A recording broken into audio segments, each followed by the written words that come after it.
As security continued to wrestle with me and my brother, a bunch of doctors and nurses push their way into the room, trying to see what all of the commotion is about. They go rushing over to Marcus's bedside to help him, not realizing that there's nothing they can do to save him at this point, because he's already gone. Once I see that everyone is distracted and that the only person still standing in the doorway is Aaliyah, I shout Darius's name to get his attention so that I can let him know I'm going to make a run for it. He looks over in my direction and I motion toward the door. Then he quickly nods his head in agreement. The one security guard who is trying his best to detain me grabs a handful of my sweater as I squirm around, attempting to break away. But I manage to yank myself free from its grasp and make a mad dash to the door, pushing my way past Aaliyah. "Come on," I shout as I glance from side to side down both ends of the hallway to make sure that the police aren't out there just waiting to snatch us up. Aaliyah begins to hobble her way down the hall. I look back to see what's taken Darius so long, and that's when I see that the security guard who had been wrestling with me has now made his way over to him, and so now he has two guards trying to take him down. He's putting up a hell of a fight, but I know that without some type of interference, he's not going to be able to make an escape. That's when I notice the syringe, the one that I stabbed Anton in the back of the neck with, lying on the floor in the corner. So I quickly dart over and grab it, hoping that everyone is too distracted to notice what I'm up to, but no such luck. "Hey, what are you doing?"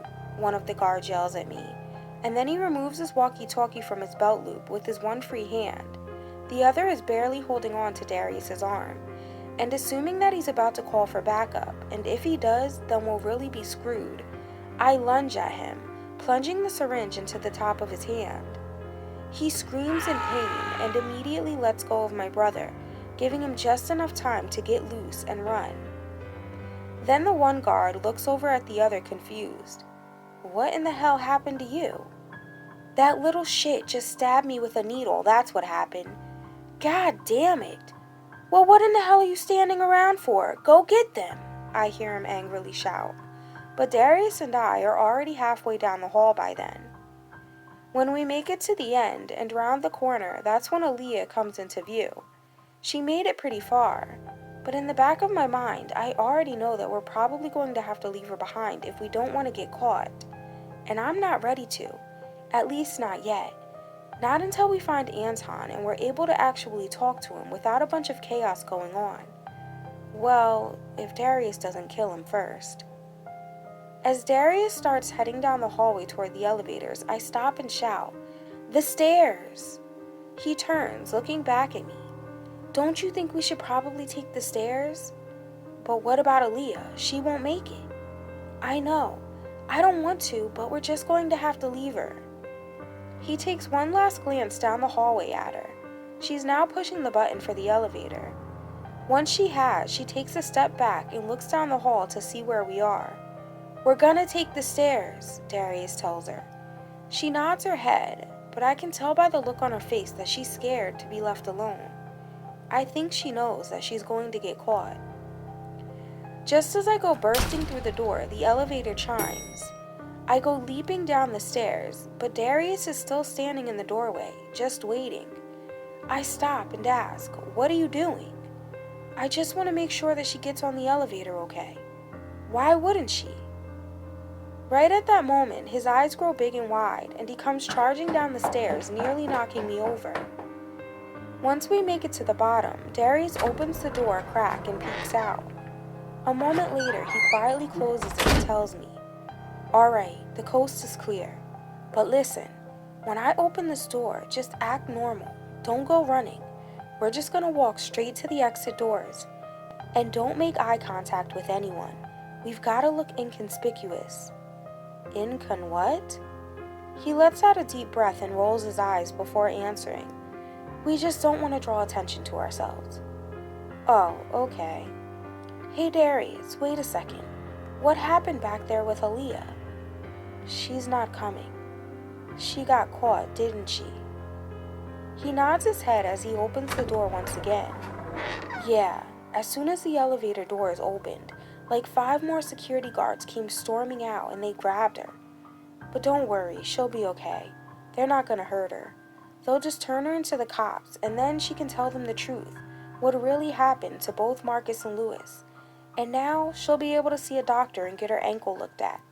Now come on, he tells me as he walks out into the main lobby. I follow behind him, trying to seem as nonchalant as possible, even though secretly I'm terrified, thinking that once we make it outside, the entire parking lot will be covered with cop cars just waiting to arrest and haul us away. We make a beeline for the main entrance and without any issues walk through the exit doors, only to discover an empty parking lot. Well, not completely empty, but not full of police like I had imagined. I breathe a huge sigh of relief as we go racing down the street to the pizzeria where we left our bikes. Once we make it there, we hop on them and go speeding away. It's hard for me to keep up with my brother. He's pedaling like a madman, and my little legs are already tired from all of the running we just had to do. "Hey, wait up!" I call after him out of breath, but he still keeps going. So I shout it again, this time a little louder. Now he hears me, pulls on the brakes, and his bike goes skidding to a halt. When I catch up to him, he turns his head to the side so that I can't see his face and starts wiping his eyes. I can tell he's been crying, and he's trying to wipe the evidence away so that I don't see. I don't know why he always tries to hide his feelings from everyone. Obviously, I already know he's really broken up over both Marcus and DeLewis's deaths, because I am too. Before all of this started, I had 3 best friends, and now they're all dead. And Darius has lost his 2 best friends as well. And I'm just now realizing that before this night started, there were 5 of us, and now the only people left to take the Tooth Fairy down are me, my brother, and Aaliyah. It makes it seem pretty impossible to do so with only 3 of us, when we couldn't even manage to do it when everyone in the crew was still here. "Are you alright?" I ask, placing my hand on his shoulder. "No. This is all my fault, Malik." "No, it isn't. Why would you even say that?" "Because it's true. I couldn't save Lewis or Marcus. It wasn't your job to save them. Yeah, we were all trying to, but it isn't your fault, my fault, or Aaliyah's that we couldn't. All of this is the Tooth Fairy's fault. I wish I had never tried to see her in the first place. Then none of this would be happening." Just then, my phone vibrates. I look down and see that it's my mom calling again. I tell Darius, "It's Mom. Maybe I should just turn it off." "No, you've got to leave it on. What if Anton calls back?" I hadn't even thought about that. I guess he's right. So I ignore her call and shove my phone into my back pocket. Then we make our way back through all of the spots we already stopped at earlier tonight that we know Anton usually would hang out at. Once we've checked them all, except for his house and the daycare, Darius suggests splitting up. "No, are you crazy? That's a stupid idea. If one of us finds him while we're separated, then that just makes it easier for him to knock our teeth out, or worse. But if we're together, it's 2 against 1. He can't take us both down." "Alright, fine, you're right. I never thought I'd need you by my side to take down this little kid, but he's a lot more clever than I thought he would be. Forget I even suggested it. We'll stay together." So we decide to head to his house next. While we're riding there, I keep talking, hoping that it'll keep Darius's mind off of everything that has happened tonight. "So what do you think Aaliyah is doing right now?" "I don't know. Probably being questioned by the cops. I'm sure they're asking her where we are." "Do you think she'll tell them?" "I mean, she doesn't actually know. I'm sure she has an idea." "Yeah, I guess you're right. But nah, I don't think she'll tell them anything." "Yeah, me either," I reply. When we get a block away from Anton's neighborhood, all we can see are police car lights flashing. "What do you think is going on? Do you think they found him?" I question. Darius shrugs his shoulders. "I don't know. But now that I think about it, if he's on the run too, I doubt he would come home. So either they must have found him, or they're still looking for him." "Hey, why don't you check the news on your phone? I'm sure there's got to be something on there about what's going on," I suggest. So Darius pulls out his phone and starts searching. A moment later, he begins to read one of the articles out loud. "Hey, I found something." The headline says, "5 kids missing in Chesapeake, Virginia. 1 confirmed dead." Darius Williams, his younger brother Malik, along with 2 of their close friends, Aaliyah Jenkins and Luis Martinez, were all reported missing late last night. The 4 of them were last seen by a neighbor, who also happens to be the aunt of 2 of the boys that were reported as missing. She claims that the 4 of them physically assaulted her son, but she has no proof that they actually did it because she didn't witness the altercation. Another boy from the same town, named Anton Smith, has also mysteriously disappeared. The police have confirmed that they believe the disappearances are all related. Early this morning, one of the children was discovered deceased, although at this time we do not have any information on which one it was. The other 4 kids still remain missing. The entire community is praying for their safe return. That's all the information that we have right now, but updates will be posted every hour.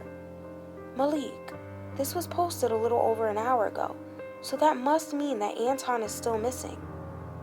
Yeah, and the only other place he could have gone, at least that I can think of, where he'd have a roof over his head for the night, is the daycare. Yeah, I think you may be right. Alright, come on, let's go, he says as he turns his bike around and starts pedaling away in the opposite direction. When we get close to the daycare, Darius suggests that we stash our bikes in the woods so that if Anton is in there, he doesn't hear us coming. So we lie them down and cover them up with some leaves, and then start making our way to the daycare. Look, I whisper when the building comes into view. What, do you see him? Darius asks, squinting through the darkness. No, but over there. Look, propped up against the side of the building. Oh, I see it now, he says, referring to the bike leaning up against the side of the daycare. Do you think it's his? I don't know. I don't remember what his looked like. I mean, it could just be some kids that they left here. Alright, come on, Darius tells me as he creeps closer. I follow behind him and then bump right into the back of him when he suddenly stops, and then he kneels down, peeking inside of the window. The same one that we set up the trap in to try and catch the tooth fairy. He turns around and motions for me to stay quiet, then whispers, Yeah, that's definitely his bike. I see him inside, huddled up in a corner. Is he asleep? I'm not sure. He has a little flashlight, but it's still pretty dark in there. Well, we're gonna need something to fight him off with. I saw some pretty decent-sized rocks over there in the woods. That's probably as good as we're gonna get. So we sneak back over to the woods, find a couple of rocks, and then creep back over to the daycare. Darius is just about to head to the front when I stop him and ask, So what's the plan? Don't worry, I already have one. The plan is you stay here and I'm going to go in there and beat him bloody. No, you're acting like Louis right now, and remember what he did to him. We have to be smarter this time. I think he already knows that he can't fight you one-on-one. You're twice his age and size, so I'm sure he has a trick up his sleeve just like he did with Louis. Maybe I should go in there first and try to talk to him, and then you can come around the back while I have him distracted, because if he sees you first, he'll just run. Alright, he answers. So I make my way around to the front, and as I reach the door, my heart is pounding so fast and hard inside of my chest that I feel like I'm about to pass out right there. Sweat droplets start to form on my forehead, and a moment later they are already sliding down my face. I grab the doorknob and twist it, then step inside. Once the door closes, the darkness sends a chill right through me. I tiptoe through the daycare to the room in the back where Darius said that he saw Anton. The door is closed, and when I place my ear up against it, I hear nothing but silence on the other side. I raise the rock that I'm holding in my one hand and get ready to bash Anton's brains out if he lunges at me when I bust through this door. Then with my other, I quietly turn the knob, and once the door opens slightly, I kick it open the rest of the way. It slams into the wall, making a loud bang, scaring the crap out of not only me, but Anton too, because he leaps up and starts swinging a bat wildly in the air. "Hold on, chill out, it's just me, Malik," I tell him. Then I take a step toward him so that he can get a better look at me. "Hey, listen, I'm not gonna hurt you. I just want to talk." "Oh yeah? Well, if you just want to talk, then why are you holding that rock? And where's your brother and that girl you were with earlier?" "They're not here. I came alone," I answer, lowering the rock so that he sees I'm not a threat. "So what do you want?" "Marcus is dead." "Good. Then that means that I held up my side of the deal with her. She should be very happy with me." "Anton, do you hear yourself? What is wrong with you? It's your fault that both Lewis and Marcus are dead. You might as well have killed them yourself." "I just told you, I don't care. Why should I? Nobody cared when she killed my brother." "That's not true. If we would have known that she was going to go after him, I swear that me, my brother, and our friends would have tried to do something to stop her." "Bullshit." "Anton, we've been trying to stop her ever since the first time she showed up, the night she killed Jerome. And listen, now you can help us." "Why would I want to help you?" "Because if you really believe that she's not going to kill you too, then I'm sorry to say, but you're pretty stupid. She's just using you to get to us, and once she's killed all of us, then she'll come after you." "Shut up! You don't know what you're talking about," he screams, and then takes a step toward me and tightens his grip around the bat. "Back up! Don't you dare try anything," I scream, taking a step back and waving my rock around in the air at him. But he doesn't listen. He raises the bat up in the air, takes another step forward, and then swings at me, barely missing my mouth by an inch. I manage to turn my head just in time, but I clearly hear the whoosh as it flies past my right ear, and I know that he's trying to smash my teeth out. Just as he's about to take another swing, Darius comes busting through the door. "Put it down now," he screams, holding a rock in each hand, "or you can expect another visit from the Tooth Fairy." Anton stands there debating for a second what he should do, and while his eyes are focused on my brother, I leap at him, tackling him to the ground, and then Darius comes rushing over, rips the bat from his hands, and tosses it to the ground. Then he pushes me off of him and shoves his knee into his chest to hold him down, and then he starts punching him in the face over and over again. I shout his name, trying to get his attention and tell him to stop and calm down, but he's in such a rage that he doesn't see or hear anything else that's going on around him. Finally, when Anton's face is nothing but a bloody mess, Darius stops and takes a breath, and I think that he must be done beating him. But then he reaches over and picks up the bat, jabs Anton in the mouth with the butt of it, and then lifts it high in the air, and is just about to slam it right down onto his face when I rush forward and grab him by the arm. "Stop, Darius! Please, stop! You're gonna kill him!" "Listen, I know what he did to our friends was wrong, but if you kill him, then they're never really gonna know the truth. Everyone will blame us for what happened."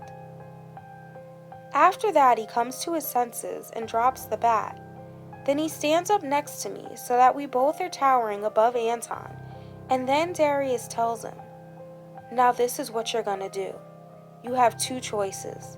You can either come with us, turn yourself into the cops, and tell them everything, or you can die, right here, right now. I'm fine with either of those, but I guess I'll let you choose." After a few seconds, he bangs the bat on the concrete and yells, "Hurry up! We don't got all day." All right. I'll turn myself in.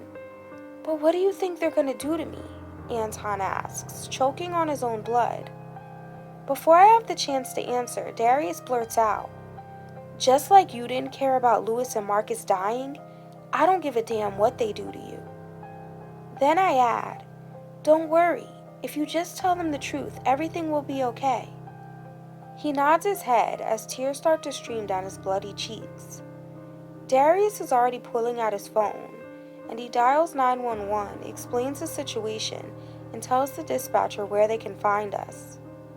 5 minutes later, we can hear sirens in the distance, and the closer they get to the daycare, we start to see the lights flashing too.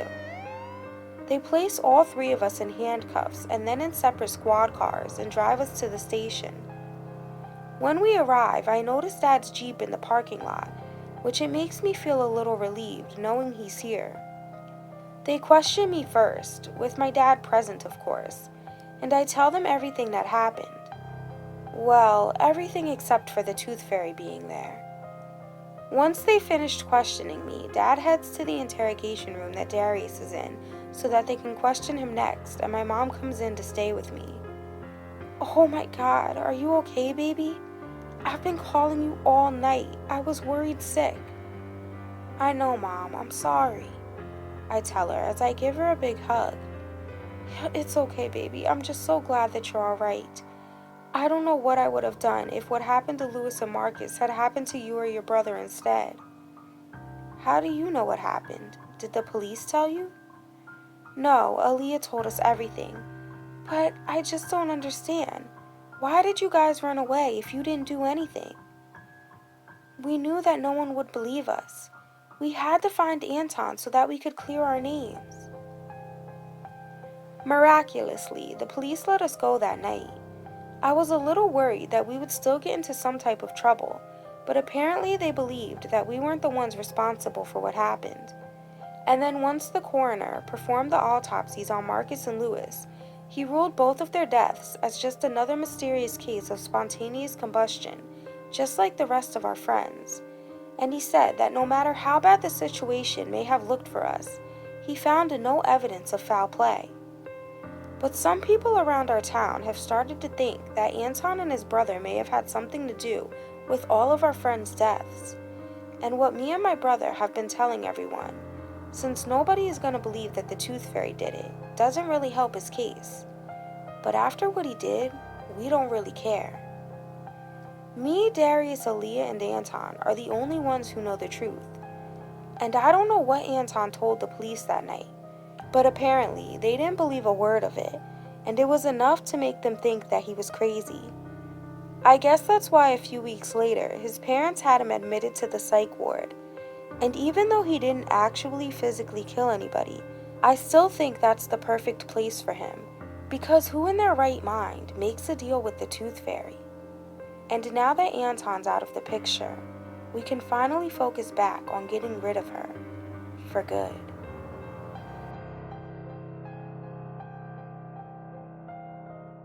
Don't forget to subscribe for new stories weekly. See you next time on Nina's Nightmares. Really? You're supposed to click the like button, not me. Ugh.